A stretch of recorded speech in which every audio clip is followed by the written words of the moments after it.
Welcome, everyone. Thank you for coming here one more time to this meetup from CTOs and Co, the meetup community that is now hosted by Leader. We have today with us to host this session. We have David Stanete, which is engineering manager in Creditas.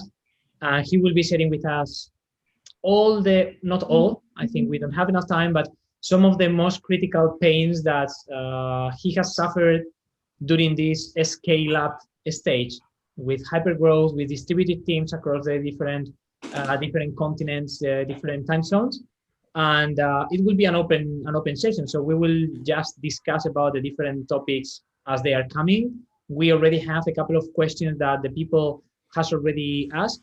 You can keep asking their question in the chat, and at the end of the session, the last 10 to 15 minutes, we will use them to answer those questions. Or you can just live raise your hand with the icon in Zoom, and we will assign the turn for the questions. Okay, so don't open something really structured. We will just go through the different topics that will appear, and that's it. So, David, the stage is yours.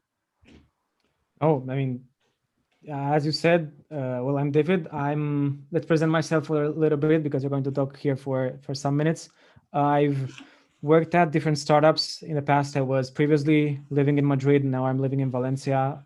I've survived at different startups because you know that when you work at startups, you sometimes survive, you sometimes work. And you have this duality. And what I love is leading engineering teams from different perspectives to build products that actually add value. And for the last more than a year and a half, I've been in a company which is called Creditas, which is a Brazilian company that has scale up. And some people, I think one of the questions that we had was, what is a scale up? And as with any word in our tech world, I haven't found actually a definition that everybody agrees on.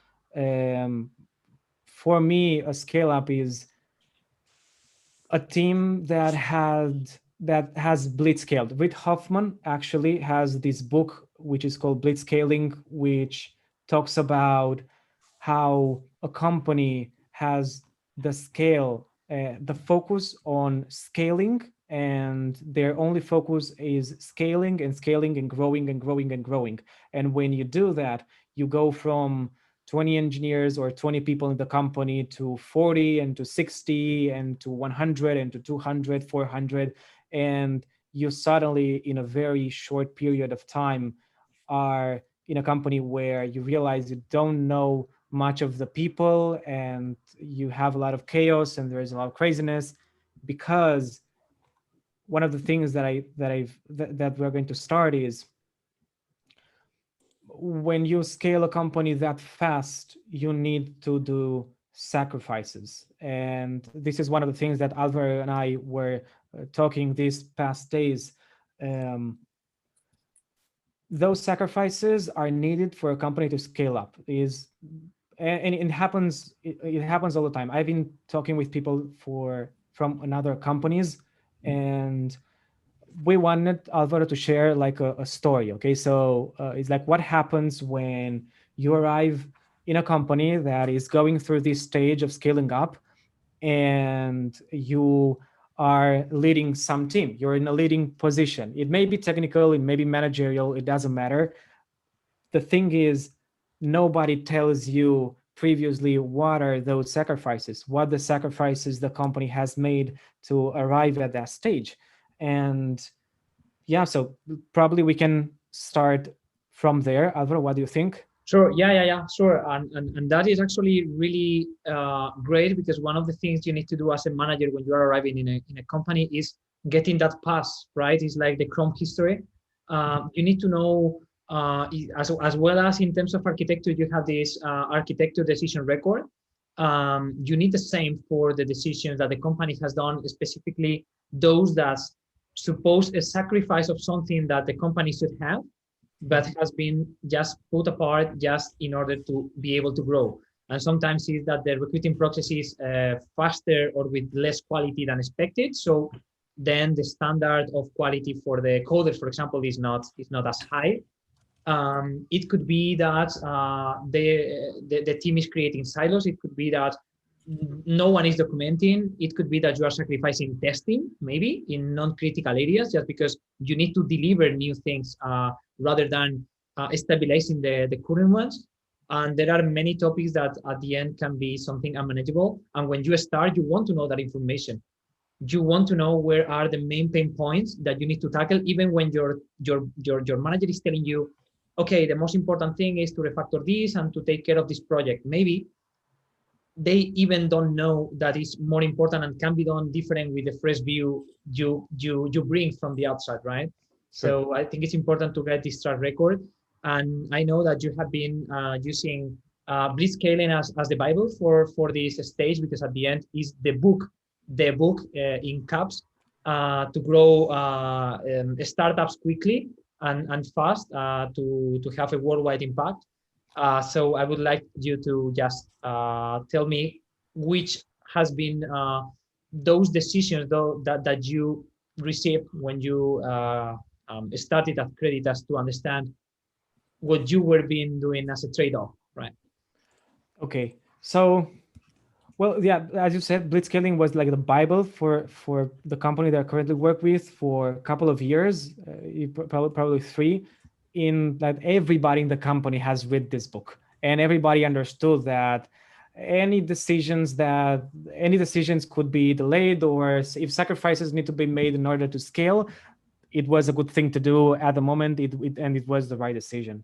When that initial phase of scaling up passes, then you have to deal with the problems that has and with the consequences. Okay, so I remember my first day at the company, and I was actually in Brazil, in Sao Paulo. I flew there, and you don't imagine this because I was previously in a big company, but not that big. So you don't imagine the problems that are there. So what I did in my first weeks was actually talk with a lot of people in the company from different um, uh, from different teams and from different business units, from different tribes, with managers, with other tech leads, with other engineering managers, with the CTO, with some VPs, to actually understand which was the status of the company. And it is very interesting to see the differences,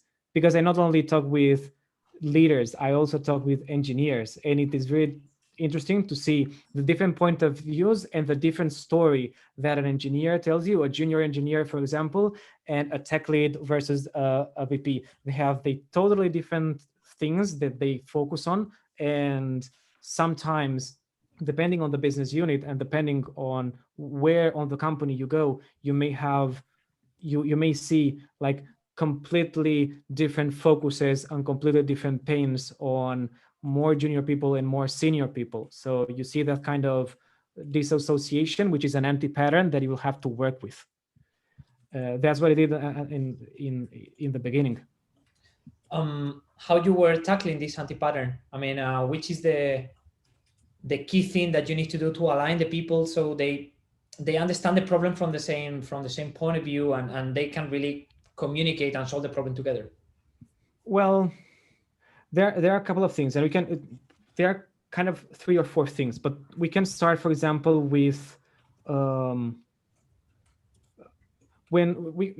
you arrive, you don't have a credibility to start to solving those things at a structural level, at a company level. You don't have the credibility. Nobody knows you. You are new in the company. The company is growing. It's still growing, and you are a leader in the company now, but you don't have the trust. You don't have the credibility. Even if you would propose something that made sense, you identify this problem, you come up with this initiative, which makes sense on paper, but then because this is not a pure technical problem, and even if it wasn't, it doesn't matter, it is always a people problem, you don't have the necessary trust to actually try to start and solve that at a company level.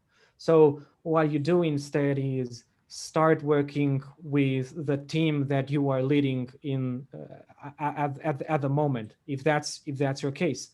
And there are a couple of things that your team that you need to make sure that your team needs. So working with your team is a way of building that trust over time. And in the beginning, one of the things that may happen, one of the problems that you can usually find is that for some reason, maybe your team doesn't have a clear business objective, and that can happen. Why would a team without a business goal even exist, you'd ask? And well, it's difficult to coordinate multiple objectives, but it's easier to coordinate initiatives. So objectives are non-binary, like you either deliver this or don't deliver this, but it is hard to make sure that they fit together and create a unified and cohesive business strategy, because objectives are based on more empirical facts and initiatives are based on only binary, deliver this or deliver not this. So you may find this in a company. So how do you do that? First, how do you identify that? Well, maybe a team is not involved in the whole life cycle of the product. They're not deciding what they should be doing, and somebody from the outside of the team may tell them, okay, you need to do this. Okay, that's a sign. Then the team may be evaluated on what they build and not on the value that they actually add.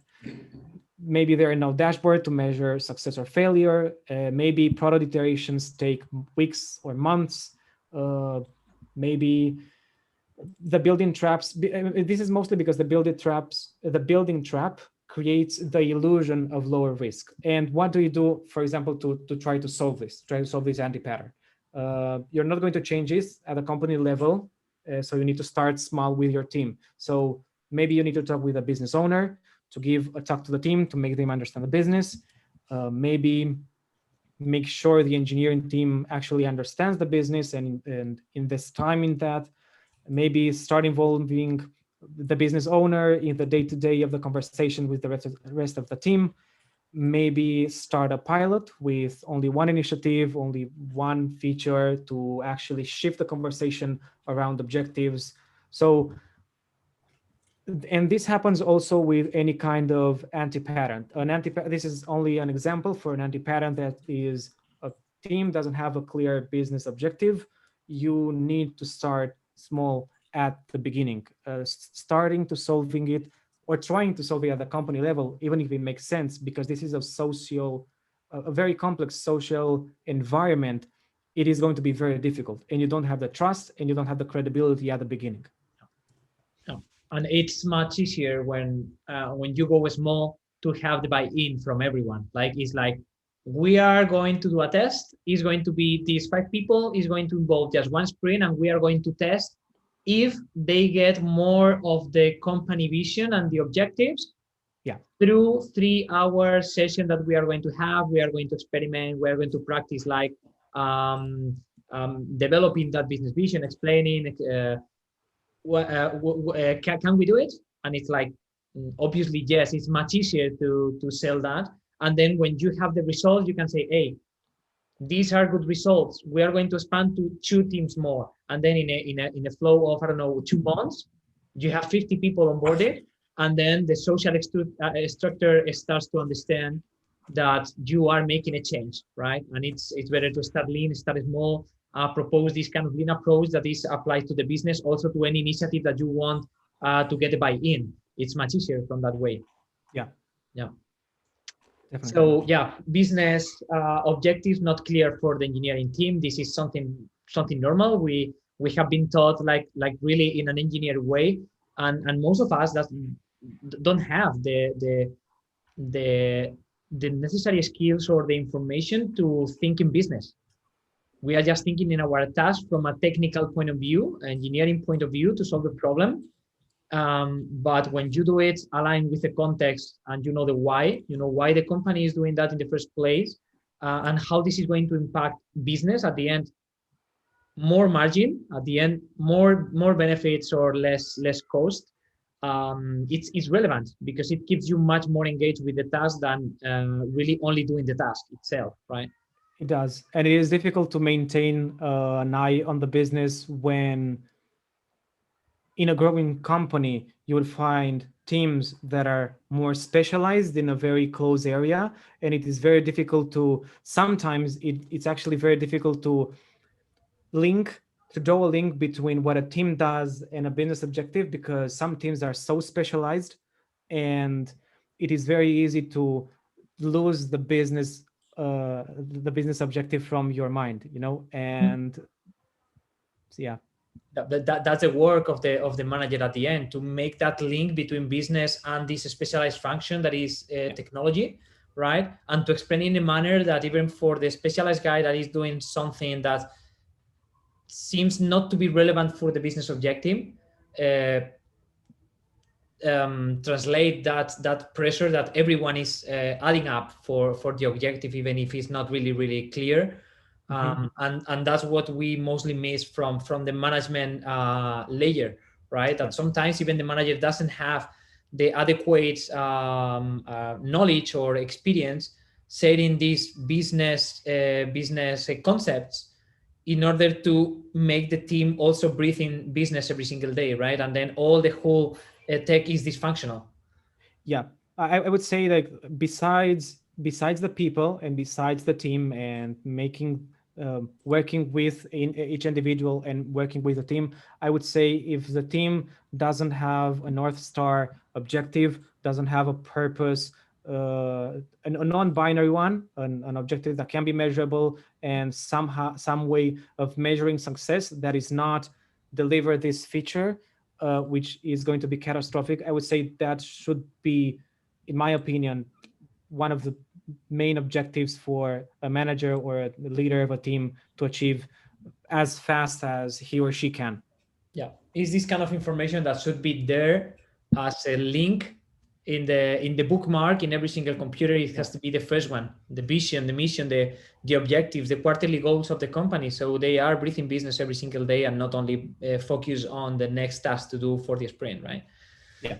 And talking about this, I have already mentioned that one of the things that we usually sacrifice is in the first stages, and then we regret later on when we are succeeding as we were not expecting, is lack of documentation, right? So we are executing really well in the startup phase, and then when we want to realize we are in the scale up stage, and then we don't have the structure in terms of processes, or in this case related to the documentation, in order to onboard, I don't know, 50 new people, and no, and doing it in a scalable way, right? Because you don't have the documentation to make like, okay, this is the onboarding, right? I've suffered this when I arrived at Creditas, for example, and one of the most common problems that you will find in growing companies is the lack of documentation. So there are different types of documentation.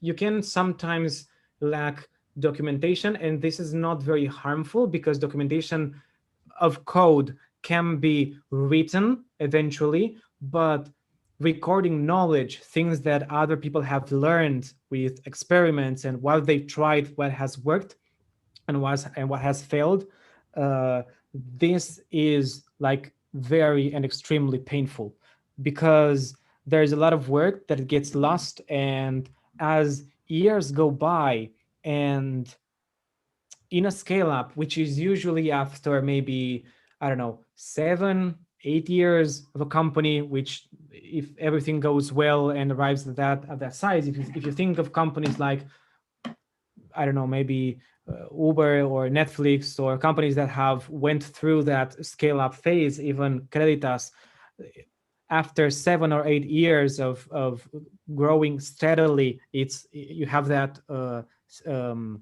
how is it called, hockey stick, right? Which is, you have that hockey stick, and a lot of the people will leave the company in that because it's 7 8 years. So a lot of people have go into the company, have done some things, have tried some things, not record that knowledge, not record that information. They leave the company, and then you arrive and you start leading a team and there's no information, there's no documentation. Yeah, so you will see this, and a way to identify this is meetings for acquiring information are pretty frequent. Like, okay, so you need to talk with somebody to actually acquire some kind of information. uh, Documentation has no standard, so there may be some teams that document something, there may be teams or people that actually record information, but there is no standard way of some kind of communication, of recording documentation. Then maybe information is spread across multiple services and multiple formats. You can find information in Google Docs, you can find information in Confluence, in Notion, in other tool that somebody tried at some point. They used it for 6 months in the past, and the information is still there, and it didn't work, and it hasn't been went back. And most of the times people will refer you to other people for information instead of pointing you to the documentation. So if you ask somebody about something, they will say, you should talk to these people, you should talk to this guy, you should talk to this girl there, you should talk to this product manager, you should talk to this engineer, instead of look at this documentation, look at this documentation, look at this documentation. And this is very, very difficult. This is a very difficult problem to solve. And as we talked before, working with your team first is the way to go, because working at a structural level, especially at the beginning, is not possible. So probably you arrive in a team that also has this bad behavior of not recording their information. So what do you do with the team and that at the organizational level? Start simple, which is with the smallest social context, and change those behaviors. And not going to lie to you, is going to take time. This is probably one of the things that more time is taking to solve. And sometimes, unfortunately, it doesn't get solved, uh, especially if the teams in a company are very autonomous, and they have like a lot of autonomy to do things the way they want, which is most of the time, and for most things, good. But when coming for documentation, you need some kind of standard, because otherwise it happens what I've seen for the last 1 year and a half, which is you need to spend time. And as a manager and as a leader, you need to make sure that your team has the right information, because if the team doesn't have the right information, they are going to spend a lot of time talking to a lot of people, and the other way around. Um, Other people are going to ask your team, and your team is going to spend a lot of time in meetings giving information to other people, and this is valuable and precious time that you don't want to spend. So the first thing that you can do is to remove the need for other people outside of your team to be in a meeting with your team so they can have the information. So work with the team to have as much information in organized documentation as possible. And you already have that when people from outside the team don't need your presence to know something about it. May be about the code, it may be about a business strategy that you're following, it may be about the product decision, it may be the status, it may be how the services are doing in production, it may be the number of bugs that you are, it may be the velocity of your team, or any way which you are measuring the cadence of the work of your team, so that afterwards try to pair with other managers and with other leaders for another team to solve that in their teams. Okay, so we've done this, we've achieved this, there are no people that we are not spending time in meetings to give information away, and try to implement that in a cross initiative, which we're going to talk later about how to do cross initiatives. And by that time, hopefully you have documented how you did it in your team. Yeah. It's like meta documentation. So while they are starting to document, you are documenting the process of making them starting to document. And then you can share that part as part of the meeting, and it's going to be much more efficient from that point. So you have now the rule, and they can just spread the word and see how you are doing, right? And they can ask you how you feel about that, and you have now a success case into the company. It's going to be much, much easier. Yeah. And at different levels, because not all information is as relevant for anybody. So for example, somebody will only need to know the headlines of something. There is this model which is called C4 model, which is used to document systems and code, and it has these different levels of complexity which in which you can zoom from one to another and you go all the way to the detail. The same model, only it doesn't need to have 4 layers. You can have 2 or 3, but different layers of documentation where you can zoom is or usually way better than, because nobody has actually a lot of time to read all your documentation to know something that I want to know. Some other people do, other people don't. It's helpful to give both options. Yeah. Okay, let's move on. Any other topic that you have seen frequently as something gone when you are going into a scale up phase, something that you are sacrificing? Well, a thing that you're sacrificing without your without you knowing is resources. Things usually get uh, with scale. A lot of the things that you usually get, you were used to get approved in a day, or you could actually purchase a service, a third party product that your team would use. Um, Now it takes longer because sometimes other people from different departments are going to jump in, like legal, compliance, security, business, ppm, whatever, just for you can use, I don't know, a service to monitor a simple thing. I would say that at the beginning, in your first weeks or months, ask for forgiveness instead of permission. It's more valuable to get your team achieve the business goals than to compromise, and to compromise something than to make everybody happy, at least at the beginning. So you have to choose, which I hope not, but if you have to choose between making a decision to get your team on track and waiting from the approval from other departments, if you can, choose what's best for the team, because as a leader you are always going to be measured for the success of your team and the success of the people that you influence. So if there is something that will get your team to be successful at the beginning, that's going to get you more credibility to be able to ask for forgiveness, like, okay, we used it, we didn't know, you're new, you're allowed to make mistakes, as long as that gets your team on track to achieve the business goals. This is this strategy is sustainable in the short term only, um, because it creates a lot of friction and it also has a lot of risk, because if you make a decision and your team underachieves or fails completely, other people will use your decision as an argument, maybe against you or against your team, to achieve their own goals, uh, mostly because this creates friction. But we can, for example, talk about how to avoid that, uh, how to avoid other people um, taking on you when your team fails, and that's about credibility, about how do you as a new leader um, get the credibility that you need. We can stop a little bit and talk about this, because when you first arrive at a company, nobody knows you, you don't have any credibility, and you'll have to earn it.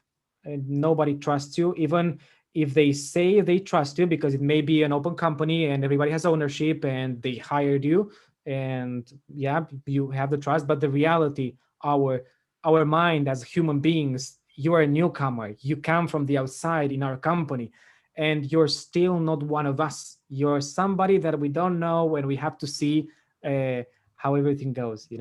So And yeah, Corey is asking for more on credibility. So if you want to get to that point on how to get that credibility from the beginning, so you can really take that risks and be trusted by your team and be followed by your team when you are new. Yes, okay. go for it. Yeah.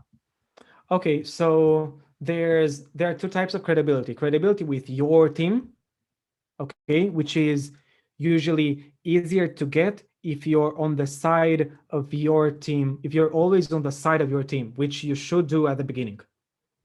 If you take the side of your team, even if there are difficult situations on the outside, and if you take the side of your team and you try to choose the thing that's best for the team, then it's easier to get the credibility. While you do that, you're going to be fine. Now, the credibility on the outside is it's usually more difficult to build. And I've I've what I usually do is three things. One is build a network. And how do you build a network of peers?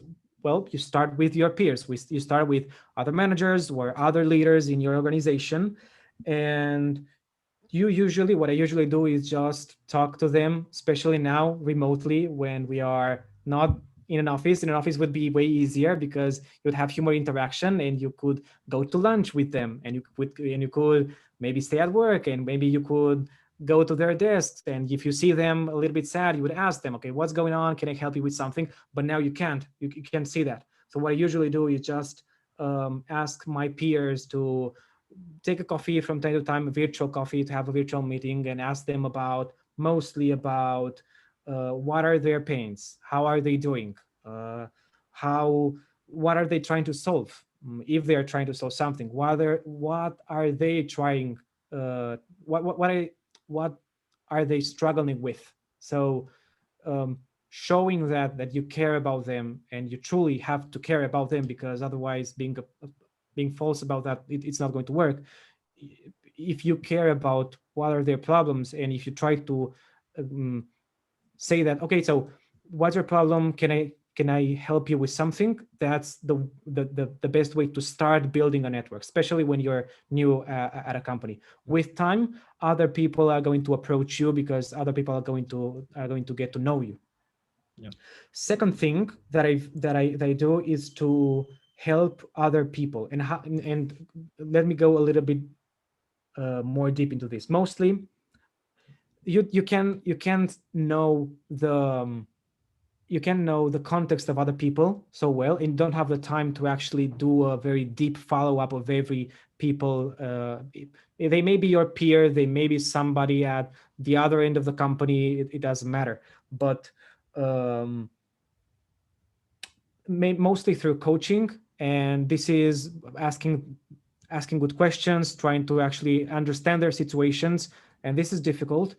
And other times with people from teams that depend on you, and that your team depends on, so try to offer help and um, save some time from your team for example, for a developer in your team to help some other developer on the other team. That's something that you're offering help. So I'm taking my resources, I'm taking my time and a little bit of time from my team, and I'm giving it to you. This doesn't cost much, and it's especially worthy when you're working with people that have other with teams that are dependent on you, or with teams that your team depends on. That's very valuable. Yeah. And the other thing that I've done is collaborate in cross initiatives. So it's very unusual for a company to be on the extreme that nobody's trying to fix anything. Usually, in any company, you'll find people who are leading or trying to lead initiatives to improve or solve some kind of structural problems. And especially in the beginning, join them. You don't have to get involved all the way. You don't have to solve the problem. If you see other people trying to solve something, offer your help. Okay, so how can I help you? Can I help you with this? Maybe I can help you with this. Sometimes you don't have the full context. You don't have the influence. You maybe don't even have the knowledge to solve that particular problem, but probably being there and joining and trying to join other people and giving credibility with your presence and with your support sometimes is enough. Most of the times you would want to actually do something, and you will want to try to give ideas, and you try to solve and talk to other people and propose and sketch drafts and other things. So I would say, like, those are the three main things that will help you. Like, build a network, help others. If you can schedule some time for their team and between teams, that's fine. And collaborate in cross initiatives. When you get a lot later on, when you have a lot of credibility, you will be able to start your own initiatives, and you will be able to draw other people to you. But in the beginning, because nobody knows you, you go. Later, you can attract people, and you can attract and you can lead these kind of initiatives. Yeah, actually, is really resonating with how I treat personal branding, and this is something we will be talking about in Ignite. Is the same. Build a network is, as you have mentioned, is the same that you do in a professional network outside, for example, LinkedIn. How you can build the trust for people that doesn't know you. Just give first, right? Provide help, and this is the best way to be trusted, and this is the best way to get to know each other, because all the people need help, and all the people is really grateful for someone that the first thing is doing is caring about you and not caring about themselves, just trying to sell something, right? So for me, that part, and then it's all about help. In the three topics you have mentioned, help others, right? No matter if you want to build a network, no matter if you want to remove the dependencies between your team and others, providing team time for your team to the outside, or leading, I don't know, following those that are leading solutions to structural problems. Joining them means helping them, providing your time to help solve that problem. So at the end is help, is being useful, right? So you just get that credibility with your actions. Actually, you need to be dedicating your extra time to help everyone as much as possible, not only from your team, but also from your connections, and keep improving that connections. And this is the way to build that credibility, because this is what they will tell about you. Right? Definitely. Not just that you said hi in Slack. They will tell you, hey, you know that David is including himself in the team, is working as an ambassador, is bringing new people to this initiative. This is what really matters in order to build your credibility, not only for your team, but outside, to get resources, to get promoted more on a selfish way, to get promoted yourself, but at the end, to make your work really stand out, right? And make your team work better, and get that buy-in when you need to do something for your team in order to improve that. At the end, is going to be beneficial for the company. But you mentioned it's the first time you're the newcomer, and even if you have the best of the wheels, they don't know you, right? It's a reality. So true. It's like that. So what about that dependencies? Do you have any other advice here on how to remove the dependency between your team and external teams? Well, most of the times you can remove dependencies completely. So removing dependencies is not something, ideally in the book, yes, you can remove dependencies, but because this is a social environment, engineering teams are a social environment, and is not only about changing the technical part, it's also about changing how people behave. If you arrive and in a company there are already dependencies, it's going to be very hard to remove them completely. What you can do to solve them is mostly a couple of things. If your team depends on other team for implementing a feature, you can take two approaches. One is provider as a service. So you talk with that team, you say, okay, we need this feature. If you can plan in advance, that's okay, and that's fine, and that works. But most of the time it's going to be delayed. So because no team is going to prioritize the work for other team. They're going to prioritize first the team that the work that they need to do. That's the reality, and you'll have to plan with that in mind, that is going to get delayed, and they are not going to prioritize the work that you need to do. And unfortunately, with pressure and with time and with a lot of favors, you can get the work done. Other approach, which is my favorite and which I was trying with some teams, is to actually do the work yourself. So instead of asking because this is what happens. This is what would happen. You would ask for a feature. The other team would say, okay, we will do it. We will look at our backlog and we will prioritize it, prioritize the work. The truth is that they will prioritize the work and they will deprioritize the feature that you need. So you get the approval, but you don't get the work. So you're hoping that they are going to get something done, and it never happens. What you can do instead is ask the other team for a couple of hours of some developer or a couple of developers to do pair programming with people from your team. So you get in, your team gets in, you solve something, and then you get out. That's like the best way. This is something that remotely is more difficult to do, especially for two reasons. No, especially for one reason, which is trust. Trust between different people. In a very big company, a lot of the people, they don't know each other, and this translates to a lack of trust. You know your team, you work with your team day to day, but because you don't see other people, day to day, going to the corridor, going to the coffee shop, going to the lunch, you don't see anybody else. There is this feeling of people that are not from your team as are an outsider, and you will see that in the people from your team. So I've tried two approaches in the past. We've tried two approaches in the past, which is, the first one was making two teams collaborate between each other to have some to deliver a project together, and we established the rules. We've set these ceremonies and rules and shared boards with shared cards and everything.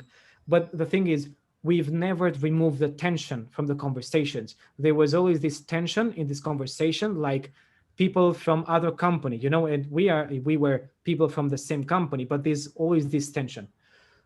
A different approach that we did is, when with a different team, was, instead of establishing some ground rules of you have common dailies, or I don't know, whatever, it doesn't matter, it depends on the context. Instead of establishing rules, have some sessions of team building between those teams, to break the perception that the other people on the other side of the screen is only an avatar. It's not only an avatar that is commenting your pull requests and is writing messages, but it's an actual person to the other side of the screen. So breaking that misconception of, I'm working with avatars. No, I'm not working with avatars. I'm working with people inside of the team, between two teams, has proven to to work way better than establishing some ground rules. And the truth is that those teams collaborate way better because they know each other. They understand that everybody has their own problems. We are people. So, like, I would say, like, the best way of removing dependencies, it's not about removing dependencies, especially in a team that is in teams that are working remotely and in such a big company, is making the team know each other and going inside, solving that, and getting out. um, if sometimes technically you can remove obstacles, and um, you can remove dependencies, but most of the times you will need some kind of collaboration, even if it means information or approval or guidance from another team to be able to implement something, because you're going to into another system, or so you need that.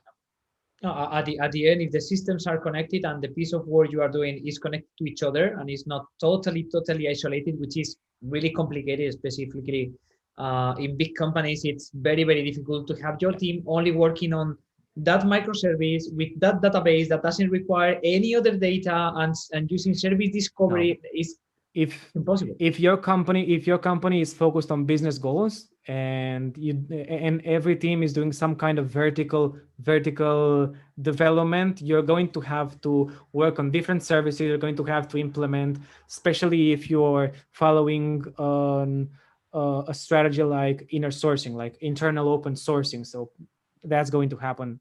Dependencies, maybe only on communication, if not technically, but you're definitely going to have them. It's exactly like that. So we are reaching the end of the part of live interview, and I have given like launch the question to the people if they have any questions for you. But anyway, given that we proposed the form from the beginning, we had a couple of questions. So I'm going to start with them. The first one is where do you draw the line between startup, scale up, or corporate? Okay, so early on, I learned that a startup is a company that is mostly focused on aggressive growth. There is there's definitely a big difference between corporate and and startups and scale up. So scale ups is just a category for a startup. We call a scale up a company that is that has already grown. Some people say that a scale up is a company that has already made $1 million in profit. Is that correct? I don't know. It's something that it's something that we agree on. But there's definitely a corporates. They're usually not necessarily all companies, because they can be big and new companies, but they are focused on profit and money that they make. At least from my understanding, in startups and scale ups, their value is not the money that they make and the profit that they're making, but the rate of growth that they are achieving in terms of business, teams, company wise, etc. Definitely. And for me, I would like to add that for me, between startup and scale up, first of all, scale up is like a recent term that has been coined in the latest years. Mm-hmm. But it's really great because at the end, I always had the conversation of what is a startup? Facebook is a startup just because the spirit, just because the environment, the young environment, and this kind of informal setup. And it's not about that. At the end, it's as you mentioned, you are focused on growth. And for me, the difference between startup and scale up is also about if you have reached this kind of market fit or not. So when you are scaling up, is when you have something and you are trying to replicate. So you are opening new markets, you are opening new business lines, you are just replicating what is working. And in the startup, you are still validating what works for you, right? So it's like it doesn't matter if you are 10 or 100. It's not about that. It's about I have already found some stability. I have found the product niche where I really identify and where I can really make a profit. Now make the machine instead of putting $1 and getting 10, putting $1 million and getting 100 million, right? So I think this is for me the main difference, and that's why in a scale up, the growth, internal growth is really aggressive, also in the market, but it's internal growth because you are duplicating the operations and expanding the teams so you can get more done in the same time, right? Yeah, but I think that's very accurate. Hmm. There are also different the dynamics of an early stage startup and a startup that has passed beyond the point of validating market fit and are totally different. I like the dynamics, the day to day of the startups, the way you think about the business, the way you talk to other people, the problems that you have in your day to day are completely different. Also, it's like you working like in a different job. It's not the same thing to be a manager in an early stage startup than it is in a scale up. They're completely different jobs, and even in software engineering, in programming, it's like very completely different. Yeah, no, I think it's actually in blitzscaling where they categorize this early stage, this mature, or they kind of divide by the kind of the seed round that you are getting to even fractionate what is a startup. Yeah. Well, so you have much more categories. It's not only a startup and a scale up, but you have the early stage.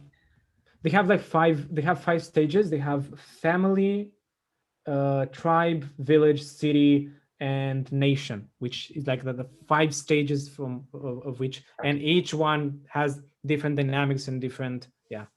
No, it's clear. The other question I have for you is, what are you taking into account when you are creating the teams and how you group them? I think it's all about this organizational structure. I don't know, tribes, guilds, this kind of, I don't know, Spotify approach, or if you are using something different. I think it's.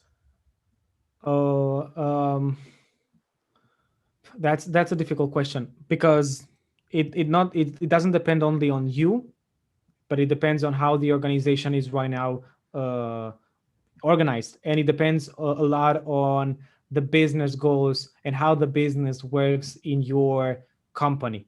So usually in any team you would have some kind of technical leadership, some kind of manager, and some kind of product leadership. I don't know. Some people call it a tech lead. Other people call it a driver. Other people call it a specialist in the technical part. You have probably a product manager or a product owner, a product designer. I don't care about the naming, but you have one of these three or four, maybe even business leadership if the team is more focused on attacking a business vertical. Um, Sometimes you would have a business unit. Some people call it a tribe, other people call it a business unit, but is a bigger representation on that is attacking a business goal. Uh, I think that aligning on, so creating teams that are aligned on business goals is always better than creating them on based on, I don't know, technological stack or whatever. You definitely have some kind of cross teams, maybe some kind of internal tooling teams or some kind of platform teams or whatever. That's something that happens. There's something that needs to happen, some kind of developer experience inside, or I don't know, it's something that needs to happen. But I would say everything that's aligned, like normal, they're not normal teams, but usually you would align teams that are focused on a business objective. And if you can divide that business objective into two different business objectives that have a clear different definition, then you have two teams, and then you have maybe three teams, and then maybe, I don't know, four teams, or you need to split that bigger business unit into something else. I don't know. Yeah. No, but definitely from my side, cross-functional teams make sense. Mhm. And also that you split that teams not according to, I don't know, microservices or the technology as you mentioned, but rather the business units or the business products that are as much isolated as possible, because then the communication is going to be much clearer, and at the end communication problems are the most difficult to solve. So if you have a bunch of people that are related to a certain product that has less to do with the other products, and they collect all the know-how, when the requests are coming from business or from customers or whatever, they flow directly, right? You don't need to interact with other people. You don't need to translate the message to other groups, because all the people that needs to work on that, it's actually in the same team. They are cohesioned. They are already working together, so it's much easier for the communication. And at the end, communication is what is making at the end all the delays. Is not the coding speed. It's about how the information flows into the structure. So yeah, there is this book called Team Topologies, which takes Conway's law Michael and Pace, goes right? I think it's a what? Michael. No, Manuel Pace, I think. It's I have it here. Yeah, Manuel Pace and Matthew Skelton. Mhm. They take Conway's law and they go Conway law, way yeah, deep into exactly. it. Exactly And by that law. I'm talking about that at the end. You are going to produce something that is copied from how your organization works innerly, right? So at the end, yeah, the design has to reflect as much independency and autonomy as possible. Otherwise, you will have everything mixed, right? mm-hmm, mm-hmm. So yeah, I don't have any more questions. At least provided before the session. There Um, is a question I have a in question, the yeah, from chat. Cesar. How long can you postpone this technical debt until it's too late? And how do you approach these hard decisions to higher management?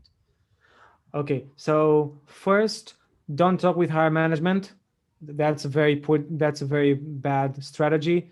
Uh, Assume that technical debt is something that a team needs to approach. If you're in higher management, then work with the other managers, and everybody needs to understand that technical debt is something that needs to be paid step by step, and in the day to day. And if this is something that in your company doesn't happen usually, like, don't ask for permission. Asking for permission is the worst thing that you can do. Everybody is going to assume that you're asking for time, and time is very valuable. This is the conversation that software engineers had like a decade ago, when it's like, okay, but my boss doesn't let me do testing. Obviously, if you ask somebody, can I do testing? Is like, they're going to, because they don't understand your context, they're going to assume that you're asking for time, and time is very valuable. So this is the same thing. If you ask for, can we pay technical debt, they're going to understand we need time to technical debt. So time is precious, time is valuable. They're not going to give it to you. Assume technical debt is something that you need to do in the teams that you work with, and just do it. Yeah.